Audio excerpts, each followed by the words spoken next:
The short answer is yes. Medieval soldiers absolutely did loot and pillage. Like, it wasn't just something that happened sometimes. It was a core part of medieval warfare, it was expected, it was often the whole point. To understand the medieval world, you have to understand that war was not just about politics or strategy. It was also about economics, and for the common soldier, looting was his paycheck. Let's start with the soldier himself. Who was he? He wasn't usually a professional, full-time warrior in the way we think of soldiers today. Many were farmers, blacksmiths, or laborers. They were called up by their lord for a specific campaign. This campaign might last a few months, usually during the summer after planting and before the harvest. They were promised pay, but these promises were often broken. Medieval lords and kings were constantly short on cash. The logistics of paying thousands of men with actual coins were a nightmare. So, how do you get men to leave their farms, risk their lives, and march hundreds of miles? You offer them a different kind of payment. You offer them the spoils of war. This was a powerful motivator. A man could leave his village with nothing but the clothes on his back and a cheap spear. If he survived, he might come back with silver, jewelry, fine clothes, or livestock. This could change his life. It could mean the difference between starving through the winter and having enough to feed his family. For many, the chance of loot was the only reason to go to war. It was a gamble, a dangerous one, but the potential reward was huge. Beyond personal enrichment, there was a more basic need. Armies had to eat. Medieval supply chains were primitive. You couldn't just ship food for 10,000 men across the country. An army on the march was like a swarm of locusts. It consumed everything in its path. This wasn't seen as looting in a criminal sense. It was called foraging. But the distinction didn't matter much to the peasant whose chickens, grain, and pig were taken. Soldiers would go out from the main army in raiding parties. Their job was to find food and bring it back. If they found anything else of value along the way, that was a bonus. The system was built into the very structure of the army. A commander understood that his men needed to be fed and rewarded. Allowing them to loot kept morale high. A well-fed, well-plundered army was a happy army. An army that was starving and unpaid was a dangerous, mutinous army. A smart lord knew he had to let his men take what they needed and what they wanted.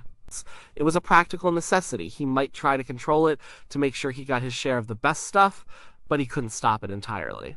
The psychology of it was also important. War is brutal. To get men to kill other men, you have to dehumanize the enemy. You have to convince your soldiers that the people on the other side are different, that they are less than you. Taking their property was part of this process. It was a way of asserting dominance and victory. When you sacked a town, you weren't just taking things. You were showing that you had completely defeated your enemy. You were destroying their ability to fight back, and you were taking your reward for doing so. So when we ask if medieval soldiers looted, we're not asking about a few bad apples. We are asking about the system itself. The system ran on plunder. It was the fuel that kept the engine of war running. It was a recruitment tool, a supply strategy, and a form of payment all rolled into one. Without looting, most medieval armies would have simply fallen apart. It wasn't an ugly side effect of war. It was war. So, what did looting actually look like? It was rarely neat or organized. It was chaotic and violent business. The targets and methods varied depending on the situation. The most common form of plunder happened in the countryside, far from any major battle. Imagine an army moving through enemy territory. The main body of troops sticks to the road. But on either side, for miles, small groups of soldiers fan out. They are looking for anything of value. Their main target is the small, undefended farming village. These villages had no walls, no guards. The people who lived there were completely vulnerable. The soldiers would arrive without warning. They would kick down doors and demand food. They'd take the grain from the storehouse, the animals from the fields. They would slaughter a cow or a few pigs on a spot for their dinner, but they didn't just take food. They took anything that could be carried. A good iron pot was valuable, so were tools. A warm wool blanket was a prize. If a family had any saved money, a few coins hidden away, the soldiers would find it. They would use threats and violence to make people give up their valuables. Resistance was foolish. A farmer with a pitchfork stood no chance against a group of armed, desperate men. The soldiers would take what they wanted and move on, leaving the villagers with nothing to survive the coming winter. This kind of raiding was a specific military strategy. The French called it a chevauchée. It was a mounted raid deep into enemy territory with the goal of causing as much economic and psychological damage as possible. The goal wasn't to capture a castle or win a battle. The goal was to burn farms, destroy crops, steal livestock, and terrorize the population. It served two purposes. First, it supplied the raiding army. Second, it weakened the enemy king or lord. It showed that he couldn't protect his own people. It destroyed his tax base. It was a way of making war on the entire enemy society, not just its army. The English used this tactic with devastating effect in France during the Hundred Years' War. Battlefields were another major source of loot. After a battle, the victors would strip the dead and wounded. This was a grim task. Armor was incredibly expensive. A full suit of plate armor could be worth more than a small farm. Even a simple helmet or a mail shirt was a significant prize. Swords, daggers, and shields were also taken. The dead were stripped of their clothes, their boots, their purses. Nothing was left behind. But it was a brutal but practical way to re-equip your own forces and make a profit. The wounded who couldn't be ransomed were often killed, both to put them out of their misery and to make taking their gear easier. The biggest prizes, however, were towns and cities. When an army besieged a city, the rules of war were very clear. If the city surrendered before the attackers breached the walls, the inhabitants might be spared. They would have to pay a huge tribute, but their lives and some of their property might be safe. But if the city resisted, if it forced the army to spend weeks or months starving in a camp outside the walls, and if the attackers finally had to storm the defenses in a bloody assault, then all bets were off. Once the walls were breached, the city was legally considered forfeit. For a set period, often 3 days, the victorious soldiers were allowed to do whatever they wanted. This was the sack. It was a frenzy of violence and greed. Soldiers would run through the streets, breaking into houses, churches, and shops. They killed anyone who resisted. They took everything: gold, silver, food, wine, cloth, furniture. Churches and monasteries were prime targets. They were often the wealthiest places in a city, filled with gold chalices, silver candlesticks, and rich tapestries. The promise of sacking a rich city was a powerful tool for a general to keep his men motivated during a long and difficult siege. It was the ultimate jackpot for the common soldier, and they didn't just loot things. They looted people. A wealthy merchant or a minor noble captured in a sack could be held for ransom. His family would have to pay a large sum of money to get him back. Unimportant people were often killed or enslaved. Women were particularly vulnerable, with rape being a common and horrific part of any city's sack. This was the dark reality of what looting meant. It wasn't just taking stuff, it was the complete and violent subjugation of the defeated. It might sound like medieval warfare was a lawless free-for-all, but that's not entirely true. There were rules. They weren't always followed, and they were very different from our modern laws of war, but they existed. People in the Middle Ages had a strong sense of justice and order, even in the midst of chaos. Looting and pillaging were part of this ordered system. The most fundamental rule was about whose property was fair game. Looting in enemy territory was generally accepted. It was part of the war. If you were an English soldier in France, taking from a French peasant was your right. But looting in your own territory was a serious crime. A king could not allow his army to terrorize his own subjects. It would lead to rebellion and undermine his authority. Soldiers caught stealing from their own people could be punished severely, often by hanging. This distinction was crucial. Plunder was a weapon to be used against the enemy, not your own side. There was also a clear hierarchy when it came to dividing the spoils. The common soldier did not get to keep everything he found. A significant portion of the most valuable loot was owed to his commander. The captain of his company would take a share. The lord or knight who led the army would take an even bigger share, and the king or supreme commander had the right to the most valuable prizes of all. This included large sums of money, precious jewels, and, most importantly, high-ranking prisoners. The ransom system was a huge part of the medieval war economy. Capturing an enemy knight or nobleman was like winning the lottery. You wouldn't kill him. You would treat him with respect, as his rank demanded, and then negotiate a price for his release. These ransoms could be enormous sums, enough to make a man rich for life. The King of France, John II, was captured by the English at the Battle of Poitiers in 1356. His ransom was set at 3 million gold crowns, an astronomical figure that crippled the French economy for years. Because these captives were so valuable, they were considered the property of the king, not the individual soldier who captured them. The soldier would receive a reward, but the king got the lion's share of the ransom. This system ensured that the wealth generated by war flowed upwards to the leadership. The church also tried to impose rules on warfare. From the late 10th century onwards, it promoted movements like the peace of God and the truce of God. The peace of God was an attempt to make certain people and places immune from violence.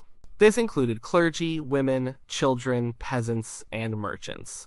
It also declared church property to be sacred and off-limits. The Truce of God tried to limit the days on which fighting could take place, forbidding warfare on Sundays, holy days, and during Lent and Advent. These efforts had some effect, but they were very difficult to enforce. An army commander might try to respect church property, but if his men were starving, he would have a hard time stopping them from raiding a monastery's well-stocked granary. The rules were often a matter of pragmatism. A general might protect a town that surrendered willingly because he wanted other towns to do the same. He might punish soldiers for unauthorized looting because he needed to maintain discipline. The rules surrounding sieges were particularly well defined. As mentioned before, the fate of a town depended on when it surrendered. This was a formal, almost legalistic process. An attacking army would arrive and issue a summons to surrender. The town's leaders would be given a choice: surrender now, and we will be merciful. You will pay a fine, but we will not harm your people or your property. Refuse, and you will suffer the consequences. If the town refused and was later taken by force, the laws of war stated that the soldiers had the right to plunder it. This was not seen as a war crime. It was the accepted price of defiance. It was a brutal but effective way of encouraging cities to give up without a long and costly fight. So, while looting was widespread and brutal, it wasn't completely random. It operated within a framework of customs, laws, and practical considerations. It was a system designed to reward soldiers, maintain discipline, and enrich the leaders of the army, all while serving a clear strategic purpose in the larger conflict. It was an organized, if brutal, part of how war was waged. The consequences of this system were devastating, especially for the common people. The ones who suffered the most were not the soldiers or the lords, but the peasants and townspeople whose lands became a battlefield. For them, the arrival of an army, any army, was a catastrophe. Imagine you are a peasant farmer. Your entire life is tied to a small piece of land. You work all year to grow enough food to feed your family and pay your taxes to your lord. One day, an army appears on the horizon. It doesn't matter if it's a friendly army or an enemy army. Soldiers need to eat. They will take your grain, your chickens, your only cow. They might burn your house for firewood. They might trample your crops in the fields. After they leave, you are left with nothing. You have no food for the winter, no seeds to plant for the next year. You and your family will likely starve. This was the reality for millions of people. Entire regions were laid waste by constant warfare and raiding. The 100 Years' War, for example, turned large parts of France into a desolate wasteland. Villages were abandoned, fields were overgrown with weeds, the population plummeted due to famine and disease, which always followed in the wake of armies. The psychological toll was immense. People lived in constant fear. The sight of soldiers on the road meant theft, violence, and possibly death. This constant pillaging had a major impact on the economy. It was a purely destructive activity. Looting doesn't create wealth, it just moves it around violently. When farms are burned and skilled artisans are killed or driven away, a region's ability to produce anything is destroyed. The long-term economic growth of Europe was severely hampered by this endemic warfare. It created a cycle of poverty and violence. A lord would raise an army to get rich through plunder. This plunder would impoverish the enemy's lands, making them more likely to resort to warfare themselves to recover their losses. The impact on the soldiers themselves was also profound. A life of looting and violence changes a person.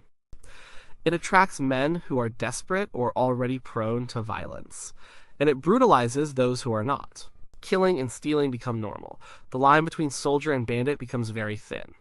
This created a huge problem when wars ended. What do you do with thousands of trained, armed men who have known no other life than fighting and plundering? They have no skills for peacetime.